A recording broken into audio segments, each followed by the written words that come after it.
2 దశాబ్దాలుగా తగ్గుముఖం పట్టిన పాక్ ప్రేరేపిత కశ్మీర్ ఉగ్రవాదం మళ్లీ జడలు విప్పుతుంది. రోజు విడిచి రోజు అన్నట్టుగా ఉగ్రదాడులు జరుగుతున్నాయి. భద్రతా దళ జవాన్లు తరచుగా ఈ దాడుల్లో అమరులవుతున్నారు. సాయుధ బలగాలే కాకుండా సామాన్య పౌరులను ఉగ్రవాదులు లక్ష్యంగా చేసుకుంటున్నారు.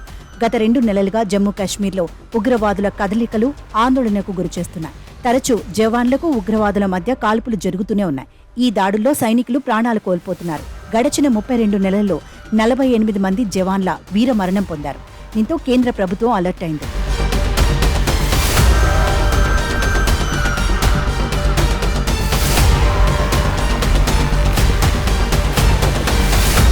చొరబాటుదారులను ఏరివేసేందుకు సిద్ధమైంది. జమ్మూ, రాజౌరి, పూంచ్, రియాసీ, కతువా జిల్లాలు ఉగ్రవాదులకు లక్ష్యంగా మారుతుండటంతో భద్రతా దళాలు సెర్చ్ ఆపరేషన్లను మొదలుపెట్టాయి. జమ్మూలో శిక్షణ పొందిన పాక్ ఉగ్రవాదుల చొరబాటు దృష్ట్యా భారత సైన్యం ఆ ప్రాంతంలో భారీగా మోహరించి సెర్చ్ ఆపరేషన్ నిర్వహిస్తోంది.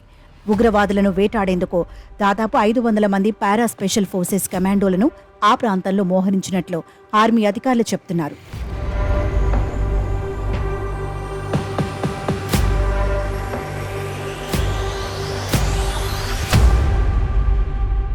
ఇంటెలిజెన్స్ ఏజెన్సీలు కూడా తమ చర్యలను వేగవంతం చేశాయి. ఉగ్రవాదులకు మద్దతిచ్చేవారిపై ప్రత్యేక దృష్టి పెట్టినట్లు తెలుస్తోంది.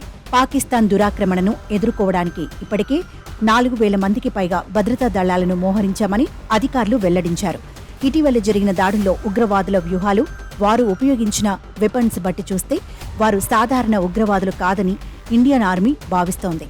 ఈ ఉగ్రవాదుల వెనుక మాజీ పాక్ ఆర్మీ సైనికుల హస్తం ఉండొచ్చని ఇండియన్ ఇంటెలిజెన్స్ అనుమానిస్తోంది. సోమవారం జమ్మూ కశ్మీర్లోని దోడా జిల్లాలో ఉగ్రవాదులు భద్రతా బలగాలకు మధ్య జరిగిన కాల్పుల్లో ఓ అధికారి సహా 4 ఆర్మీ సైనికులు అమరులయ్యారు. మరికొందరు పోలీసులు గాయపడ్డ విషయం తెలిసిందే.